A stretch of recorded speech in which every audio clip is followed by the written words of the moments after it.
If you stop for a second and think back to some of the games you've played and really enjoyed, I bet that a surprising number of those are just gone now, disappeared into the annals of gaming history. There's been a lot of concern about games disappearing off digital stores and a renewing interest in digital archival of games for preservation purposes. This got me to thinking about games or game franchises that have been forgotten and could really use a modern retelling. And since it seems all the games industry wants to do lately is remaster old games, here's a list of games that could use that treatment. This isn't in any order except alphabetical, and it's not a clean-cut list of top 10 or top 5 or whatever it is that the algorithm demands. Just a list of games it would be nice to see a new version of,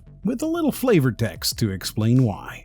Age of Mythology was a spin-off of its big brother, Age of Empires, created in order to allow Ensemble and Microsoft Studios to experiment with new systems and try some stuff out without things getting stale. Frankly, a fantastic way for a developer to use their pre-existing resources to experiment and drive some revenue while they're doing it. And it's shocking how rarely other developers do this today. Far Cry sort of does it with its off-year games, and Metal Gear Survive sort of did it as well. But generally, this isn't a super popular idea. Yet for Age of Mythology, it just worked. The game sold over 1 million copies within 6 months, and it became an instant fan favorite. What's interesting is that this game is almost 20 years old now, but it still gets reasonably frequent updates, and it had new DLC released as late as 2016, but that doesn't change the fact that this is still a game from 2002, and it's really time we saw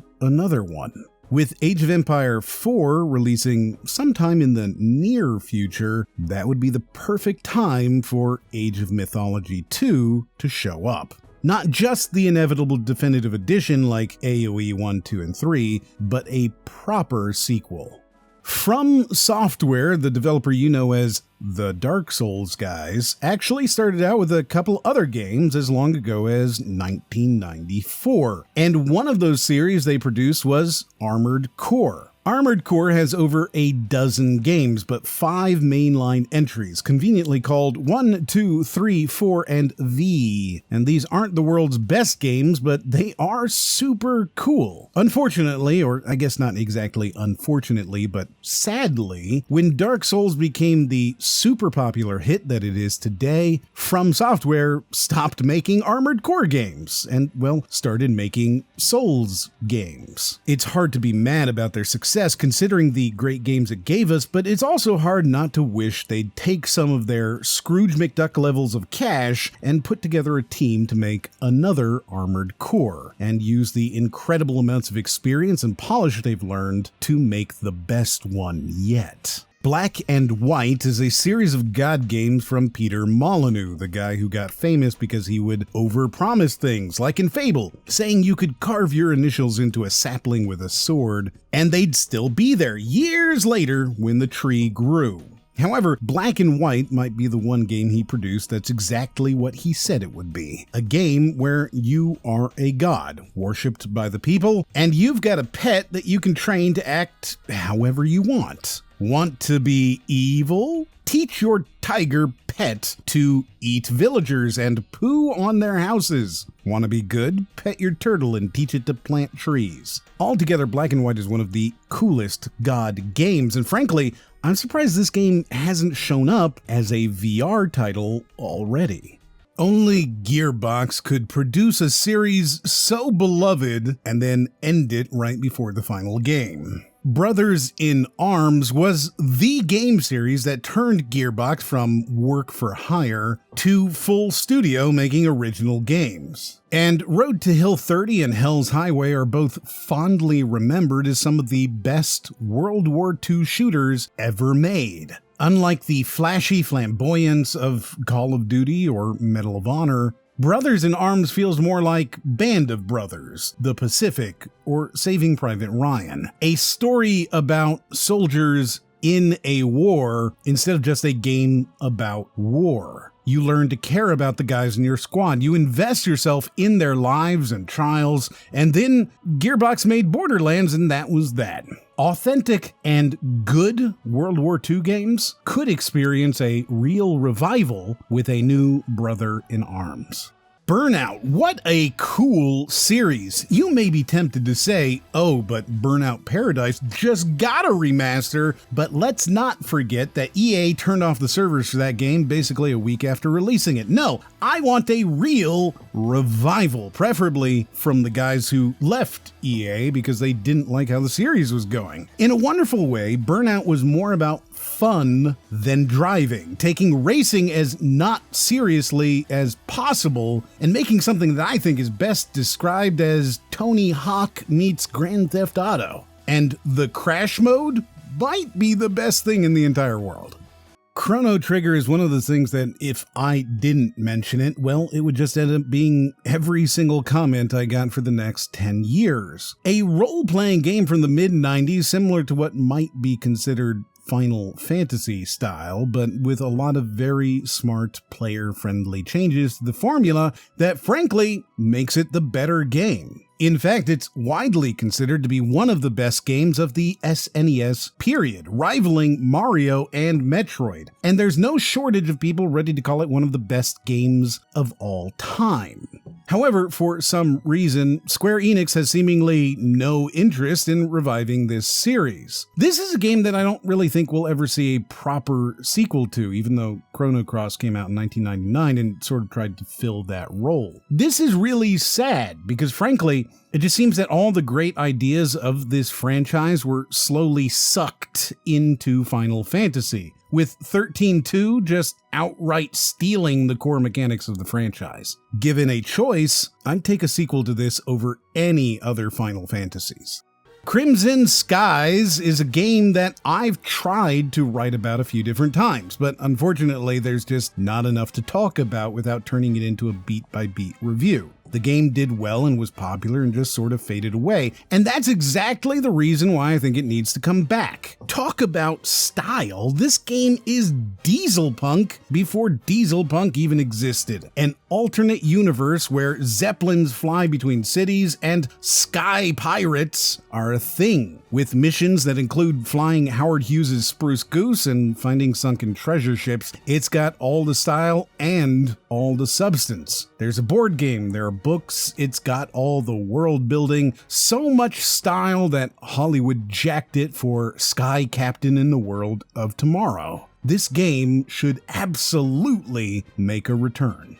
Dark Cloud and Dark Chronicle are over 20 years old now with no remaster in sight. This is a really unique role-playing game about, well, dungeon crawling. However, unlike a lot of these games, you're really a part of the ecosystem. You can build up your own town using the pieces of the dungeons you raid, bring in townspeople and fulfill their wishes as you build. Imagine Breath of the Wild, but you can build a village and run it. And like any good game, it has a fishing minigame, literally the sign of a good game. The key idea behind this is that you don't level up, your weapons do, so as you kill enemies, your sword gets stronger. I don't care if we get a sequel or a proper remaster, this game just needs to be given love again.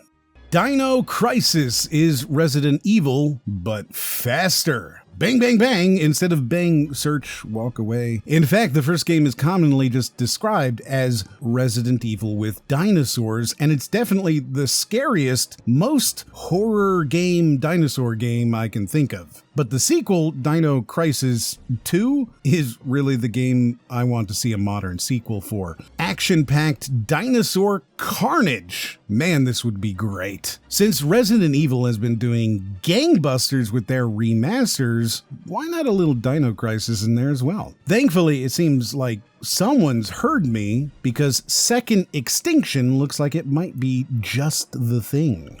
Dungeon Keeper was turned into a horrible, mutated abomination filled with microtransactions, its corpse propped up and played with like a puppet, and even still people were willing to try it because of how good the original game was. It's your job to place rooms smartly, be ruthlessly efficient with your workers and economy, and ensure that any pesky heroes that invade are eliminated by your traps and guards. It was gleefully about being evil, and it's really rare and really cathartic to be the bad guy. EA would stick a knife into Dungeon Keeper when it decided that Harry Potter was more important, and then turned this game into its current zombie form. It sure would be great to get a real sequel one day. In the meantime, however, Evil Genius 2 is out and available, and it is a fantastic alternative for gamers who wish they could be a real devil.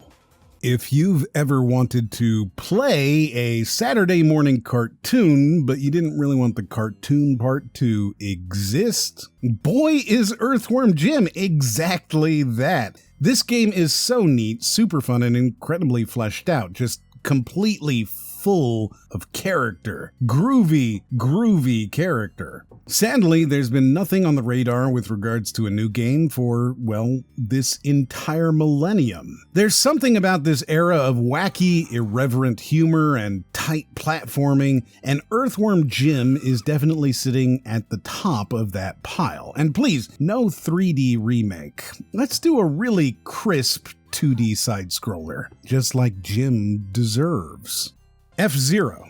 I feel like that's all I need to say for a lot of people. They're already nodding along with the video saying, yes, F-Zero, exactly. For those of you not blessed to know already, F-Zero is one of the best racing games by Nintendo, similar to Daytona USA, and easily one of the most popular franchises of the 90s. Yet today, we come close to 19 years since a proper release, and Nintendo doesn't seem too keen to change that. They've already stated they can't imagine putting out a new F-Zero without a grand new idea, but let's be really clear. Nintendo, you don't need a grand idea because you've already got one. It's called F-Zero. Just do that again.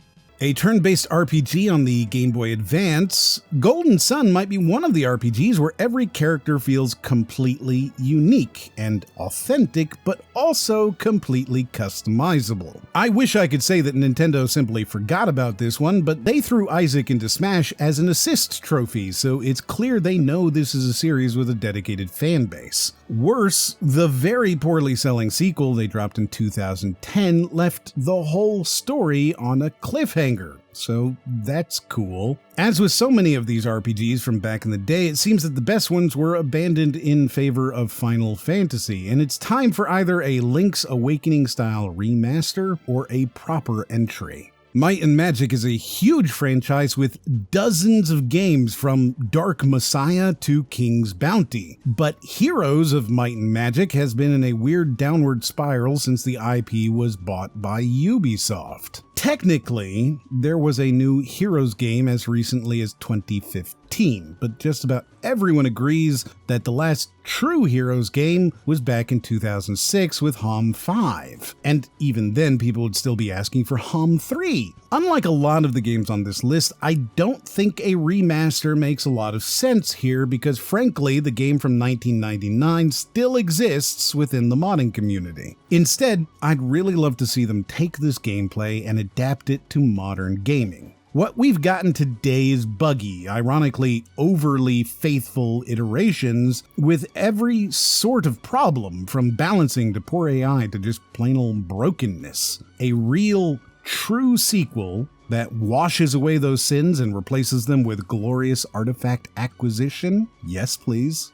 Ratchet & Clank is getting a new game, but what about Jak Daxter? Naughty Dog is rebooting The Last of Us already, so why not do Jak right and give the world a Spyro-esque remaster? One of the three big platforming games from the early 2000s, right next to Ratchet and Sly, Jak sits in a really interesting spot where it feels bigger and more epic. Who doesn't want to play as Daxter in glorious 4K?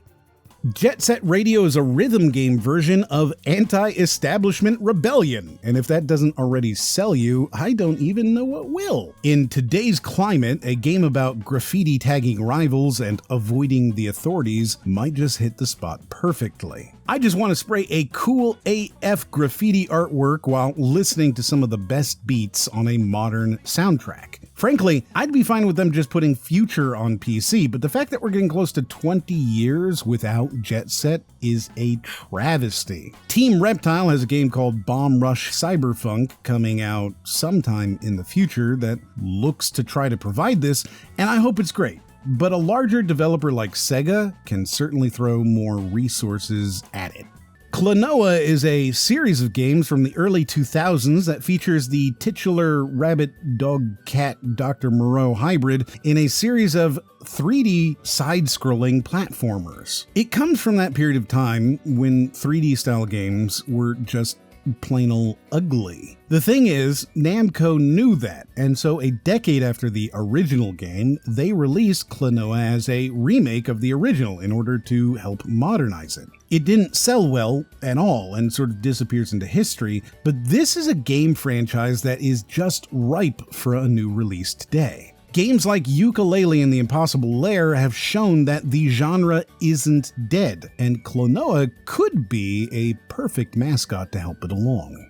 Valve is, of course, afraid of the number 3, and that's why Left 4 Dead 2 includes all the numbers except 3. Left 4 Dead is a fantastic game, stupidly fun to play with friends, and one of those things that you can just kind of idly play with your friends without getting too sweaty. But you can also pour it on and get really competitive if you want to. In the vein of almost every Valve game, the skill ceiling is high, but the curve is gentle and the barrier to entry is very low. I'd be fine with them calling it Left 5 Dead 4 if that's what they need to do to get over their fear of the number 3, if that means we get a new, fully supported co-op experience. The original team that made the original game has moved on, though they're working on Back 4 Blood, which you'll notice includes the number 4 in there, so even they seem afraid of 3. It's a faithful spiritual successor that I really enjoyed my time with, and I'm looking forward to its complete release, but I'd also really enjoy seeing Francis and Friends again. History abhors a paradox, they say, and it's paradoxical that Legacy of Kain hasn't been remastered, rebooted, or given a proper modern sequel. With incredible writing and being one of the first games to ever have proper voice acting, this is one action-adventure game that needs to reappear. The storytelling and fluid combat should position this game as an easy option, but it seems Square Enix aren't the only ones afraid of trying. It's been available to license for any developers through Square's collective licensing program for years. This means that if you're a developer watching this right now, you could go get this license and make this game a reality. It all rests on you.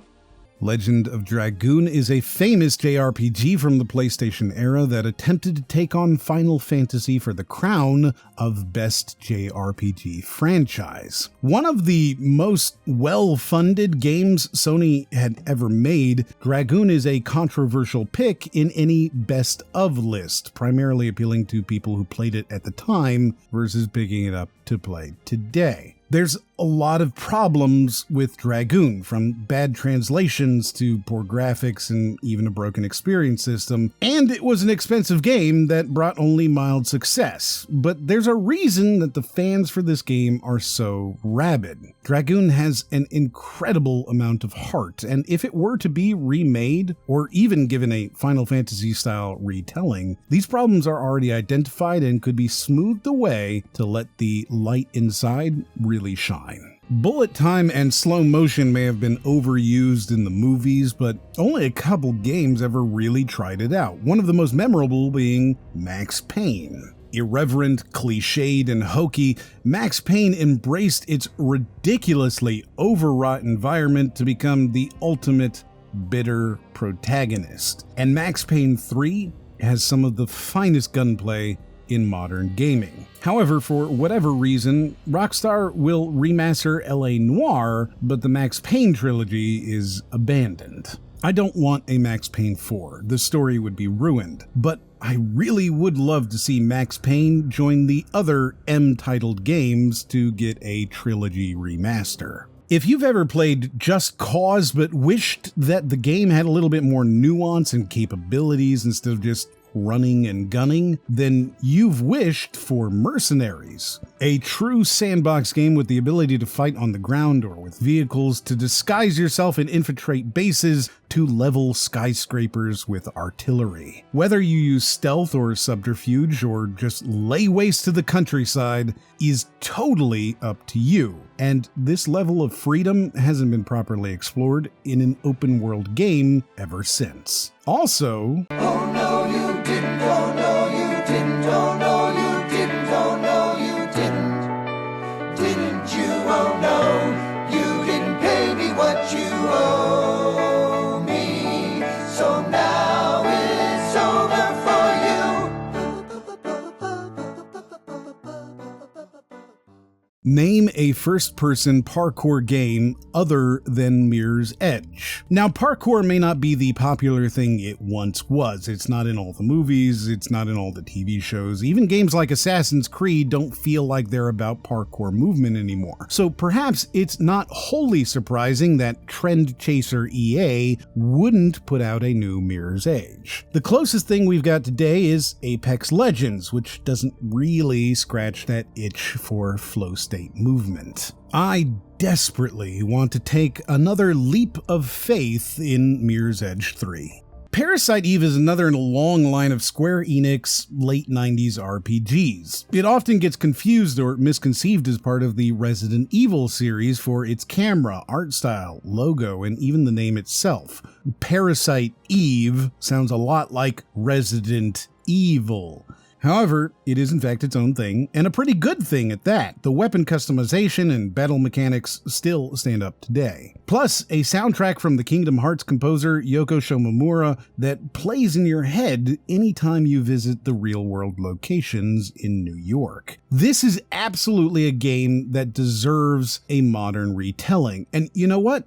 Do it in the same style as the Resident Evil 2 remake, and you'll make a mint. Portal 2 is 10 years old as of April 18th, 2021. And there's no Portal 3 in sight. This is a masterclass in level design, environmental storytelling, regular storytelling, puzzle design, pacing, just everything. It's an incredible game, one of the greatest ever made, and I want more. It doesn't need to continue the story of Chell, and in fact it probably shouldn't, but we all know Gladys is still down there, and she's got a lot of new potentials for experimentation, as anyone who's completed the co-op campaign knows. Which I also want more of. Portal 2 is probably the game I've played co-op the most. I make a new friend, we play Portal 2, and then we're way better friends or we don't talk anymore by the end of it. There is a free player-made mod called Portal Reloaded that just released. I'm going to play it after I finish this very video, in fact, and it looks really cool. Exactly the kind of thinking with portals that made the first two games such stellar hits. Swinging around from building to building, jumping up and flying from skyscraper to skyscraper as you move around from event to event in New York City. Yeah, maybe you thought of Spider-Man, but no, I'm talking about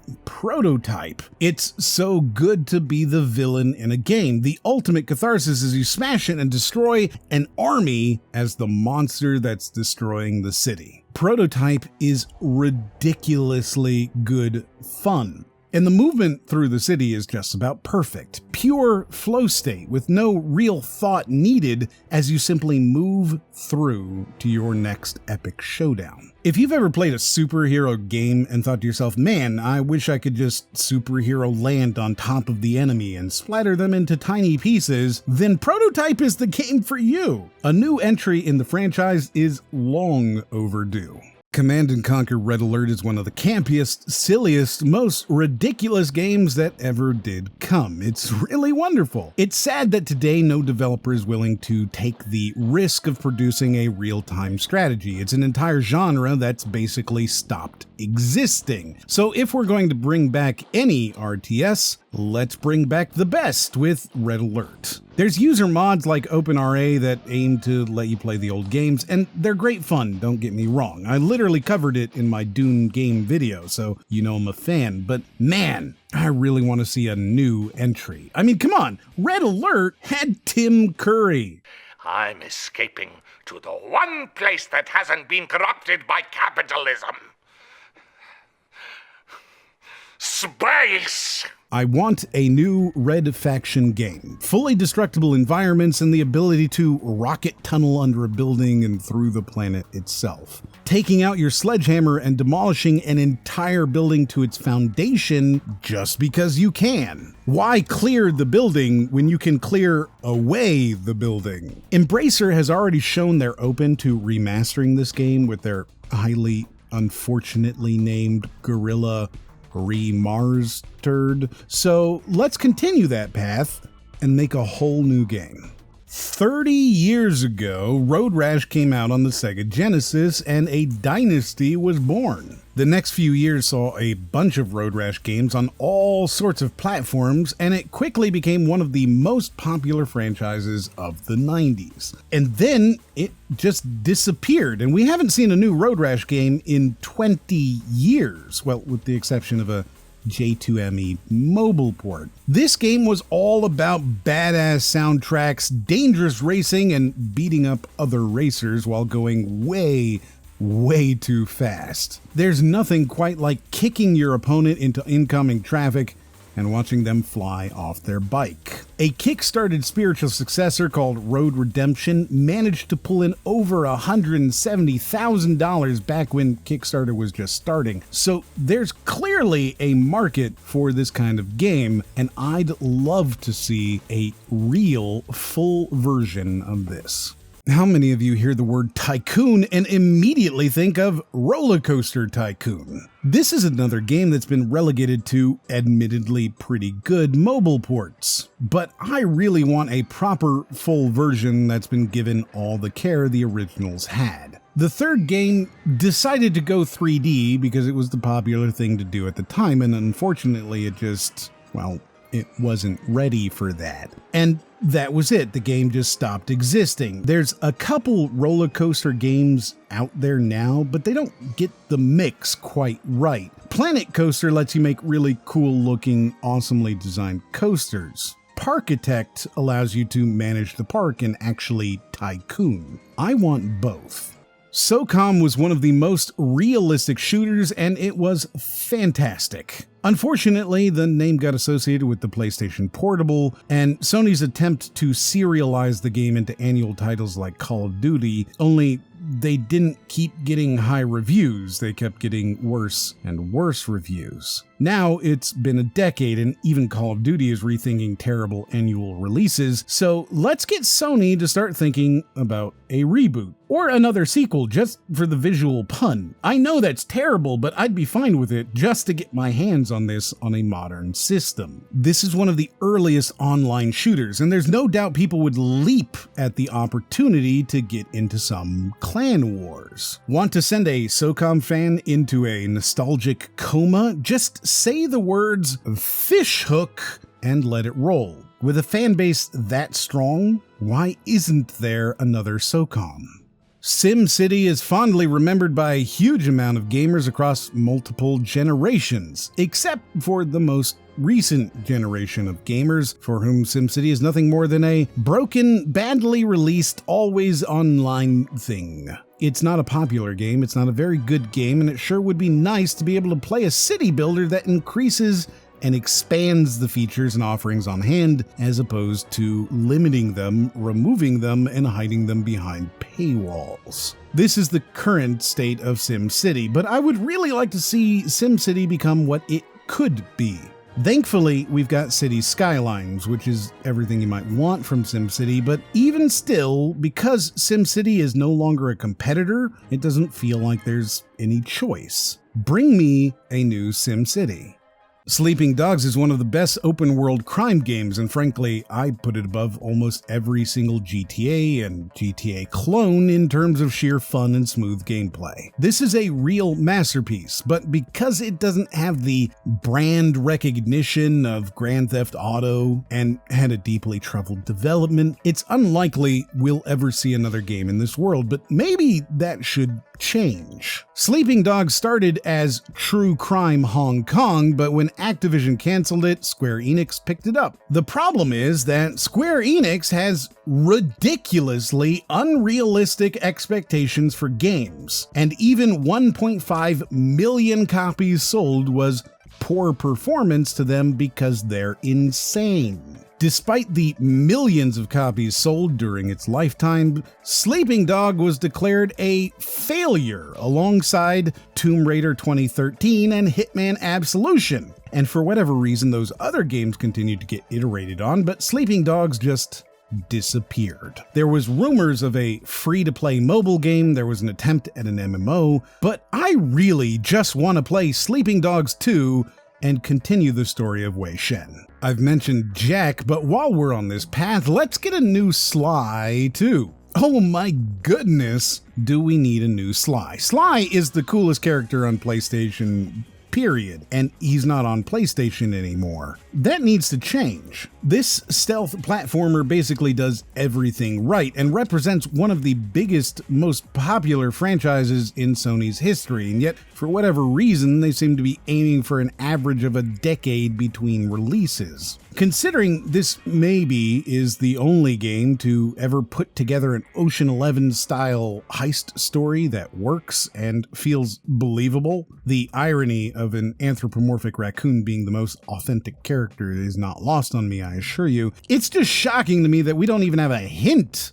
of a new Sly game. Sierra Entertainment made some of the best adventure games ever, and the first adventure games ever, and when they disappeared into Activision Blizzard's dusty warehouse of things we own but don't care about, those games went with them. Personally, the best of the bunch is Space Quest, but quite frankly, I'd accept Police Quest or King's Quest too. The entire Quest line was simply awesome fun, even when you take into account the insane puzzles. Here's an example. In Space Quest 4, you will eventually have to take a job, work that job, get a specific amount of money before you're fired, so that you can buy a disguise in order to fraudulently steal money from an ATM card that you found on the ground in order to buy a literal Space Quest hint book that will tell you how to progress in the game. They're hard, ridiculous, and so much fun. It has been an entire generation of consoles since we saw Sam Fisher starring in a game. Ubisoft keeps throwing Splinter Cell into Siege, Ghost Recon, and mobile games, but the last real Splinter Cell game that focused on stealth and intelligence gathering was in 2006 with Double Agent. While games like Ghost Recon allowed you to stealthily infiltrate a base, it's a pale imitation of the kind of experience that Splinter Cell provided, and there's really nothing quite like doing a splits in a hallway over a guard. The multiplayer was also unique and fascinating, an asymmetrical spy versus merc gameplay that hasn't really been replicated anywhere else, in what might be the most shockingly empty niche in gaming. I'm sure many of you remember Suikoden, a series by Konami that ended up being almost a dozen games, but which we haven't seen a mainline release for 15 years. Unfortunately, the developers shot higher than was technically capable at the time and ended up creating Loading Screen the Game. Today, though, that game could be remastered and modern systems would be able to keep up with the demands of the game. This is one of the best stories, filled with some of the best characters, and it really needs to be told in a way that doesn't involve waiting for 30 seconds every time you decide to get into a fight. LucasArts games are some of the quirkiest, most colorful examples of great adventure games with incredible stories. The story comes first, and gameplay tended to suffer as a result. The Dig was arguably the best of that generation, with some of the prettiest artwork and nicest music in a game so far. It's really, really hard though, and that means that most players didn't actually get to experience what the game had to offer. Myst is being remade though, so there's obviously a market for trippy, cool puzzle games with a high skill ceiling, and The Dig might just be the best kept secret in that genre. TimeSplitters, what else needs to be said? Great multiplayer, excellent single player, cool characters, cool weapons, cool levels with a level editor, and the game was funny to boot. There was a whole franchise planned out here. Up to 6 games were expected to be released until Crytek bought the developers and TimeSplitters just disappeared. The best version of this game today is as an Easter egg inside of Homefront: The Revolution, where a complete 4K version of the game was ported into an arcade in the game's garage. And that's the closest thing we've got to an HD remaster. It deserves a better ending than that.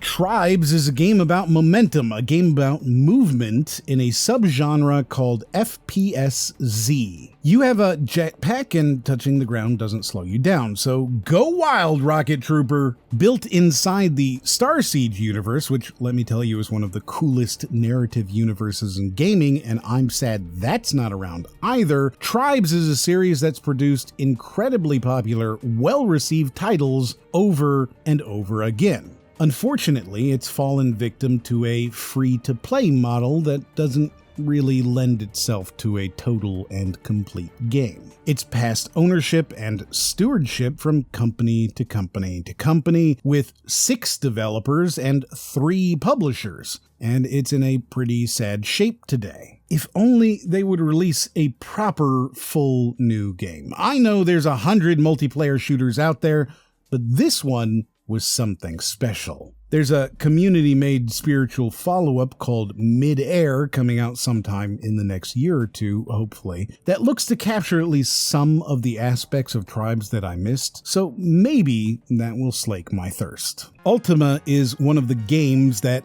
made gaming.